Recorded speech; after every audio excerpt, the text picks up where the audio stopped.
हाँ जी, नमस्कार सभी को। और एक बार फिर से स्वागत है आपका डिजिटल प्लेटफॉर्म पर। हम चर्चा कर रहे थे महिला एवं बाल अपराध की, अपनी क्लास चल रही थी। और जैसा कि आपकी एग्ज़ाम आपके नज़दीक है, इसलिए मैं थोड़ा सा इस टॉपिक में अब रनिंग कर दूंगा, गति देंगे हम इस टॉपिक में। लेकिन गति का मतलब ये नहीं है कि सिलेबस अपन पूर्ण नहीं करें या फिर मेन चीज़ पढ़ें।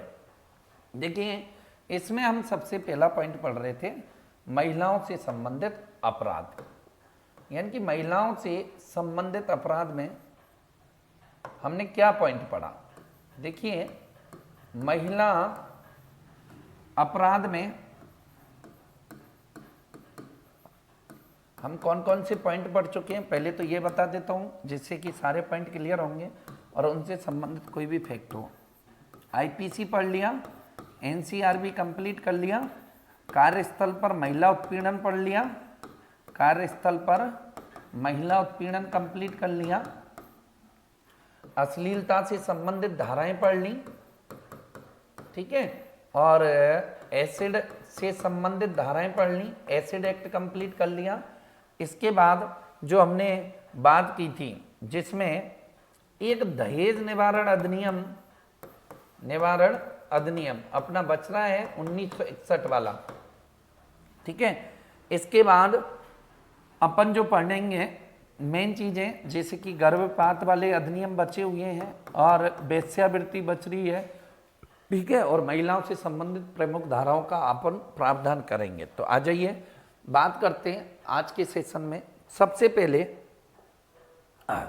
वेश्यावृत्ति या लड़कियों की खरीद फरोख्त से संबंधित कौन कौन सी धाराएं हैं, ठीक है। वेश्यावृत्ति या लड़कियों की खरीद फरोख्त करना, वेश्यावृत्ति या लड़कियों की खरीद फरोख्त करने से संबंधित कौन कौन सी धाराएं यहाँ पर प्रमुख है। अगर हम बात करें मेन पॉइंट पर कि सर लड़कियों की खरीद फरोख्त से संबंधित धाराओं में कौन कौन से प्रावधान मोस्ट हैं, देखिए सीधी बात है। बात करें किसी भी स्त्री को बहला फुसलाकर किसी भी स्त्री को बहला फुसलाकर उसके साथ विवाह या संभोग करना या अन्य किसी व्यक्ति के साथ विवाह या संभोग करवाना, या ये सारा कृत्य जबरदस्ती होता है तो क्या कहलाता है, ये वेश्यावृत्ति या लड़कियों की खरीद फरोख्त से संबंधित धाराओं में आएगा। बात करते हैं पहली धारा 366, ध्यान रखना 366। किसी स्त्री को बहला फुसलाकर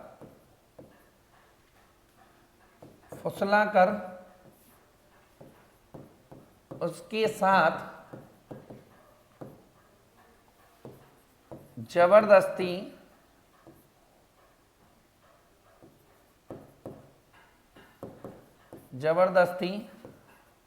से विवाह या संभोग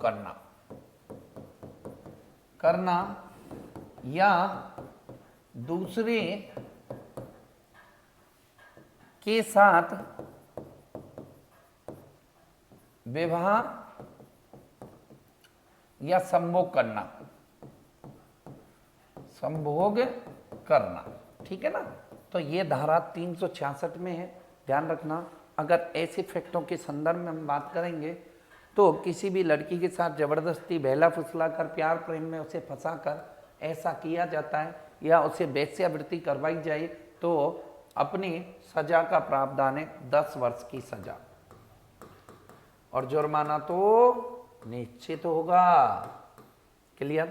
तो 366 धारा किसी महिला को बहला फुसलाकर उसके साथ संभोग करना, विवाह करना या किसी अन्य दूसरे व्यक्ति के साथ ऐसा करवाना। नेक्स्ट 366 धारा के सी में 18 वर्ष से कम आयु की महिला के साथ यही कृत्य 18 वर्ष से कम आयु की महिला को बहला फुसलाकर विवाह करना, संभोग करना या अन्य किसी दूसरे व्यक्ति के साथ विवाह या संभोग करवाना, किसमें 366 सेम ऊपर वाला ही क्या लगेगा, इसमें रूल्स फॉलो होगा। 366 के अनुसार हुई 10 वर्ष की सजा या आजीवन सजा दी जा सकती है।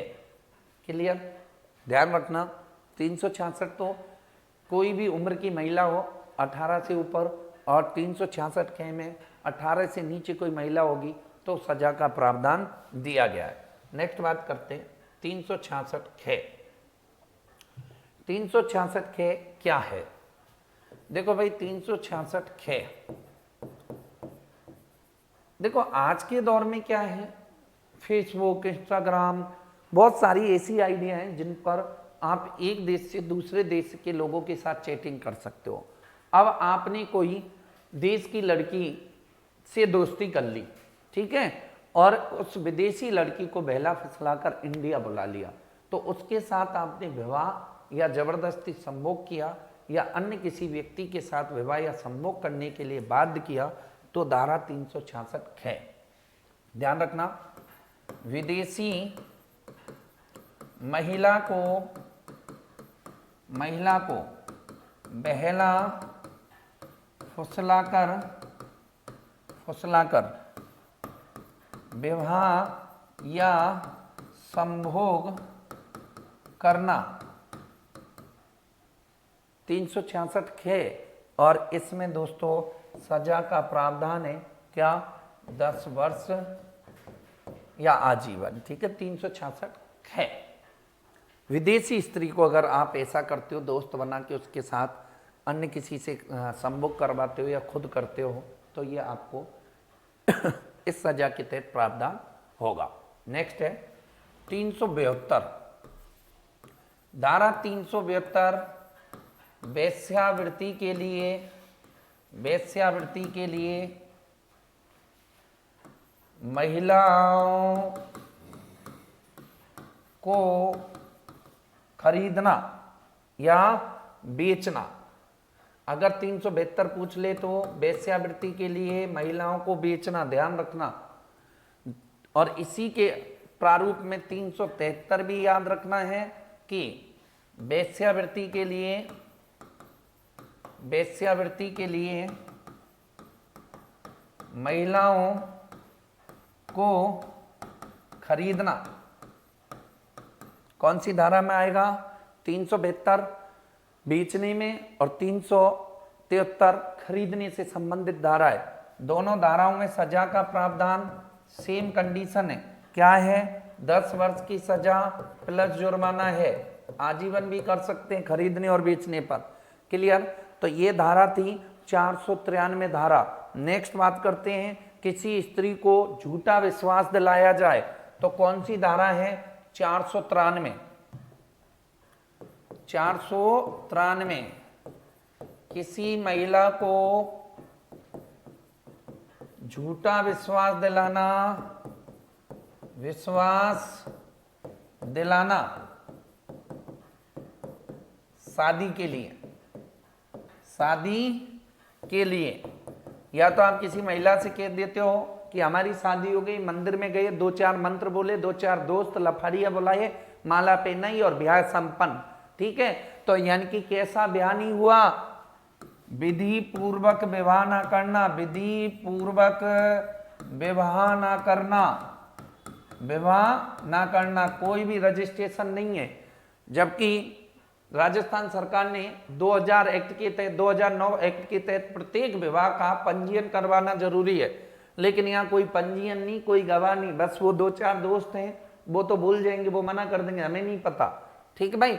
तो उस महिला को झूठा विश्वास दिला दिया कि शादी हो गई है और लिव इन रिलेशन में रहने लग गए, बाद में पता चला कि शादी विधि पूर्वक नहीं हुई भाई, तो 10 वर्ष की सजा का प्रावधान है, 10 वर्ष की सजा का प्रावधान है झूठी शादी करने पर, ठीक। नेक्स्ट है 494। एक पत्नी के होते हुए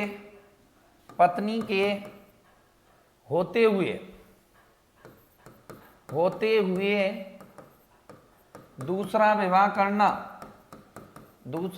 करना कानूनी अपराध है भैया। हिंदू एक्ट 1955-56 के तहत, हिंदू विवाह अधिनियम के तहत, ध्यान रखना, ऐसा अगर करते हो तो 7 वर्ष की सजा का प्रावधान है। ठीक भाई, एक पत्नी के होते हुए। आप कहो गुरुजी मुसलमान तो मुस्लिम समुदाय के लोग तो 3-3 शादियां करते हैं, विवाह से संबंधित मुस्लिम लॉ अलग है, उस पर हम बात करेंगे। ठीक है, तो 494 पति के होते हुए दूसरी शादी करती है तो कानूनी अपराध है बिना तलाक के। ठीक है, 495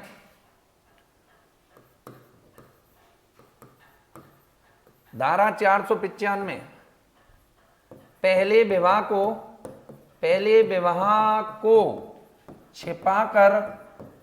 छिपाकर दूसरा विवाह करना। जैसे कि कोई उदयपुर में रह रहा है, ठीक है, और भरतपुर का बंदा है, वो एक तो शादी भरतपुर में हो गई और लुगाई उसकी भरतपुर में, और वो यहाँ उदयपुर में और कोई शादी कर ले और घर वालों को पता ही नहीं चले। अगर ऐसा हुआ तो उदयपुर वाली अलग केस करेगी और भरतपुर वाली अलग केस करेगी। ध्यान रखना है ना, ऐसा नहीं करना है। 2 केस लगेंगे, दोनों केसों में 7 यानी कि 14-15 साल की उम्र बढ़िया है। तो विवाह से अच्छा है भैया कि एक से ही काम चला लो, है ना। पत्नी एक ही बहुत होती है, हाँ इतनी एक ही बहुत है तांडव करने के लिए लाइफ में। तो 495 विवाह को छुपाकर दूसरा विवाह करने से संबंधित धारा है और इसमें 10 वर्ष की सजा का प्रावधान है। और दोनों केस कर दें तो और बढ़िया ढंग से एत्तेसी हो जाएगी। ठीक है, 496 धारा 496 किसी स्त्री के साथ छलपूर्वक, कपटपूर्वक और धोखा देना। ठीक है, और ऐसा किया तो छलपूर्वक, कपटपूर्वक धोखा देना या उसके साथ विवाह या संभोग करना। अगर आप छल करते हो, धोखा देते हो किसी महिला को, तो आपको धारा 496 के तहत सजा का क्या है, प्रावधान है। 496 क्या कहती है, 7 वर्ष की सजा का प्रावधान करवाती है धोखा देना। ठीक है, आप किसी अपनी गर्लफ्रेंड को धोखा देते हो, गर्लफ्रेंड ने लगा दिया केस छल पूर्वक, कपट पूर्वक या धोखा देने का, तो ध्यान रखना 496 के तहत क्या है, सजा का प्रावधान। अब आपको गुरुजी हमको गर्लफ्रेंड धोखा दे दे तो हम क्या करें, तुम कुछ नहीं कर सकते, दूसरी गर्लफ्रेंड बनाओ। ठीक भाई, नेक्स्ट 496 हो गया। अगला फैक्ट, 496 के बाद हम बात करते हैं 497। 497 धारा ऐसी है मेरे भाई कि किसी महिला का पति जिंदा है और आपको पता है, तो किसी महिला का पति जिंदा और आपको पता है तो महिला को बहला फुसला कर विवाह या संभोग के लिए बाध्य करना। अगर आप ऐसा करते हो तो सजा का प्रावधान है। और कौन सी सजा होगी, तो ध्यान रखना 7 वर्ष की सजा का प्रावधान है। 7 वर्ष की सजा का प्रावधान है। क्लियर, 497 के तहत। नेक्स्ट है 498 धारा 498 क्या कहती है, किसी विवाहित स्त्री को किसी विवाहित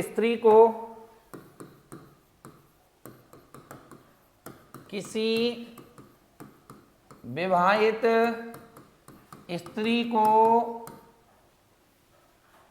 बहला फुसला कर ले जाना और विवाह या संभोग करने जैसी कोई भी क्रिया आप करते हो तो क्या होगा, 498 में सजा का प्रावधान है, ध्यान रखना। क्लियर? वही 5 से 7 वर्ष, चाहे वो राजी हो। ठीक है, 498 हो गया। नेक्स्ट है 498 का, किसी विवाह 498 ये मैंने दहेज निषेध अधिनियम में बात की थी। 498 ये कि शादी के बाद पति या पति के नातेदारों द्वारा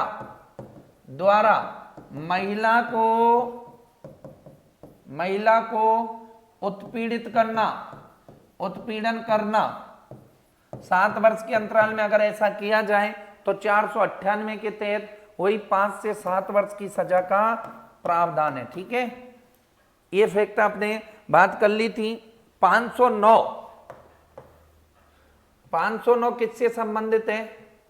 तो देखिए धारा 509 मेन धाराओं के बारे में बात कर रहे हैं। किसी महिला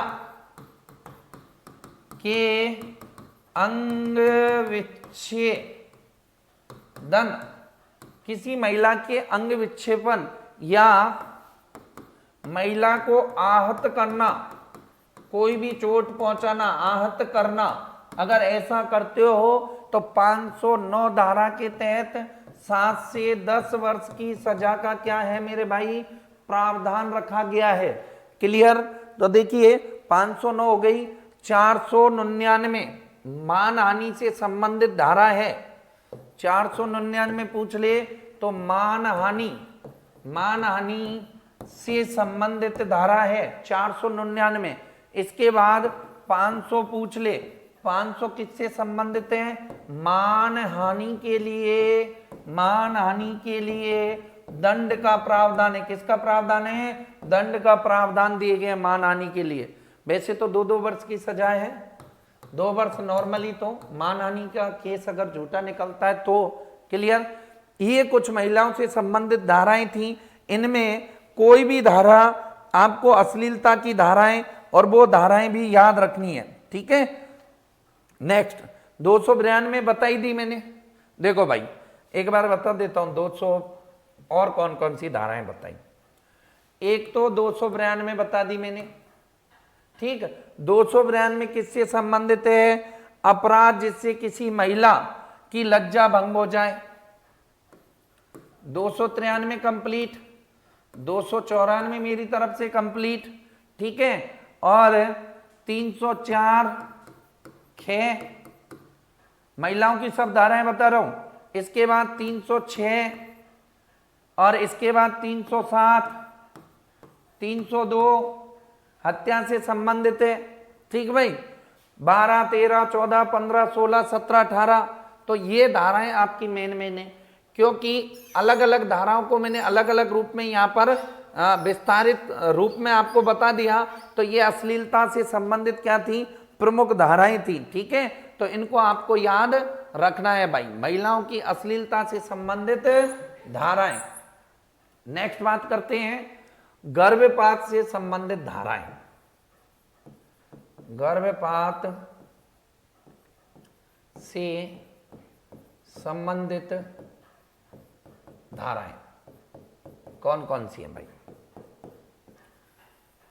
देखो मैंने वैसे तो मेन चीज तो आपको बता दी, लेकिन तब भी कोई पॉइंट रह जाए आपका। गर्भपात से संबंधित धाराओं के बारे में बात करें यहां पर, तो आपको सीधा फैक्टों में याद रखना है 312 से 18 तक। धारा 312, धारा 313, धारा 314, धारा 315, धारा 316, धारा 317। ठीक है, कौन सी धारा है? 317 और धारा 318। एक साथ कंप्लीट करेंगे ये सारे पॉइंट। 312 में क्या दिया गया है? 313 में, 314 में, 315, 316, 317 और 318, इनमें क्या क्या प्रावधान रखे गए हैं। देखिए सबसे पहले बात करते 312 में। गर्भपात करवाना कानूनी अपराध है, कानूनी अपराध माना जाएगा गर्भपात करवाने पर। अगर आप ऐसा करवाते हो तो न्यूनतम सजा 3 वर्ष। सजा का प्रावधान क्या है? 3 से 7 वर्ष की सजा है। क्लियर? जुर्माना अलग। लेकिन कोई कोई कहता है कि गुरुजी हम तो करवा लेते हैं गर्भपात। कंडीशन होती है गर्भपात करवाने की, क्या क्या कंडीशन होती हैं वो आप इधर देख सकते हो। देखो, पहली कंडीशन, अगर गर्भ का निर्माण बलात् संग से हुआ है। किससे हुआ है? बलात् संग से, बलात्कार से हुआ है। दूसरा पॉइंट, अगर गर्भ में बच्चे की मृत्यु हो जाए तो करवा सकते हो गर्भपात। ठीक है। नेक्स्ट, गर्भ की वजह से महिला की मृत्यु होने के चांस रहते हैं तो करवा सकते हो। या गर्भ की वजह से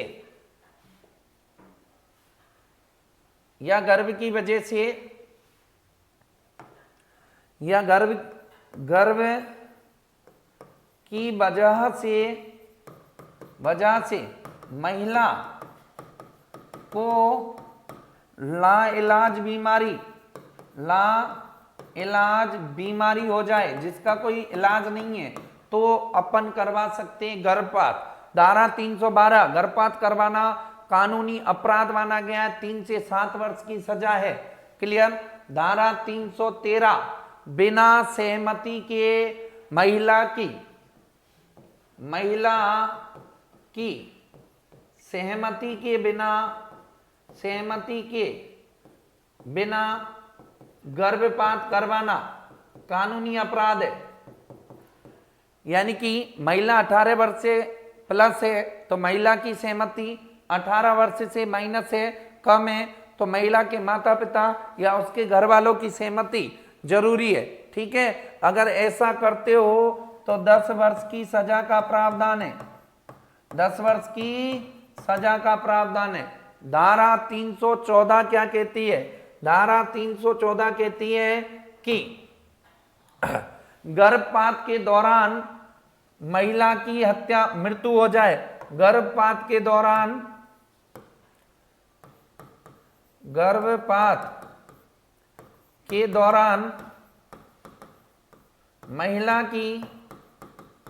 महिला की मृत्यु होने पर, और मृत्यु कैसे होगी? कोई डॉक्टर से ही हो जाए तो ध्यान रखना सजा का प्रावधान है। और कितनी सजा दी जाएगी?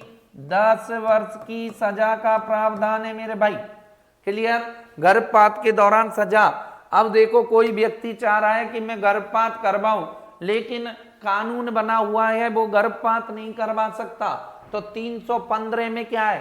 देखो, यहां तो करवा नहीं सकता, महिला ने सहमति नहीं दी और गर्भपात में मृत्यु हो जाए तो डॉक्टर है और यह आदि को सजा है जो करवाने वाले को। अब क्या हुआ मेरे भाई? यहां से फैक्ट जाने 315 में कि बच्चे को जन्म लेने से रोकना या प्रसव में बाधा उत्पन्न करना। ठीक है।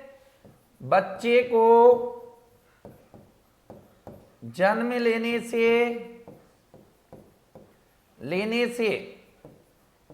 रोकना या प्रसव में बाधा उत्पन्न करना।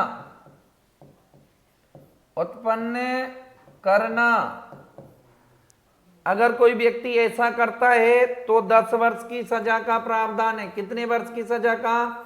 10 वर्ष की सजा का प्रावधान है। क्लियर? नेक्स्ट पॉइंट, 315 हो गई, बच्चे को जन्म लेने से रोकना। 316 है जन्मोपरांत नवजात की हत्या करना। जन्मोपरांत नवजात की हत्या करना। इसके लिए भी क्या है, 10 वर्ष की सजा का प्रावधान है। क्लियर। और 317, 12 वर्ष तक के बच्चे को घर से निकालना, 12 वर्ष तक के बच्चे को घर से निकालना या उत्पीड़ित करना, सजा का प्रावधान कौन सी धारा में, 317 में। और 7 वर्ष की सजा हो सकती है। कितने की, 7 वर्ष की सजा हो सकती है। नेक्स्ट है 318, मृत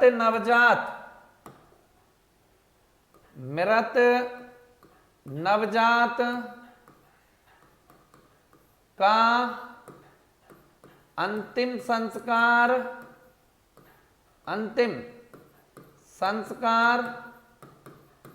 करना।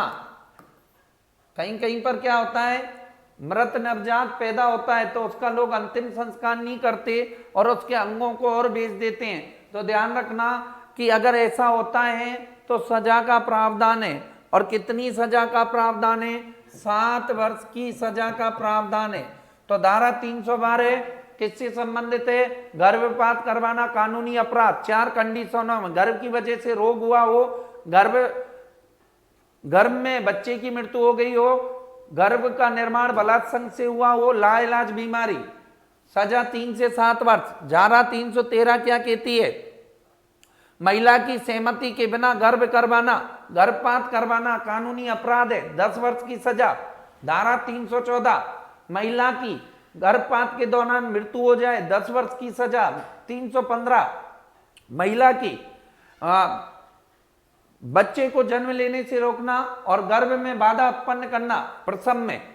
314, 315 हो गई।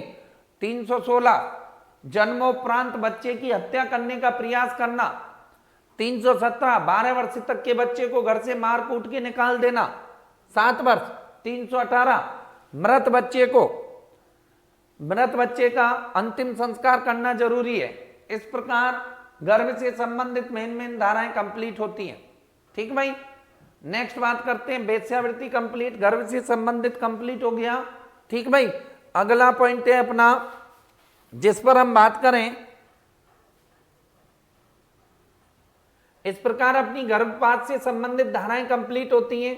312 से 318 महिलाओं की प्रमुख धाराएं मैंने आपको यहां कंप्लीट करवा दी हैं। ठीक है, महिलाओं की धारा कंप्लीट है, वेश्यावृत्ति से संबंधित करवा दी है, मृत्यु से संबंधित धाराएं मैंने करवा दी हैं। तो इस प्रकार आपको इन पॉइंटों को क्या रखना है, याद रखना है। जो मोस्ट पॉइंट थे वो मैंने करा दिए। ठीक है भाई। अब अगली नेक्स्ट वीडियो में हम महिला बाल अपराध को क्या करेंगे, समाप्त कर देंगे। इसके बाद बाल अपराध के बारे में चर्चा करेंगे। जब तक के लिए धन्यवाद। हंसते रहिए, मुस्कुराते रहिए और पढ़ते रहिए।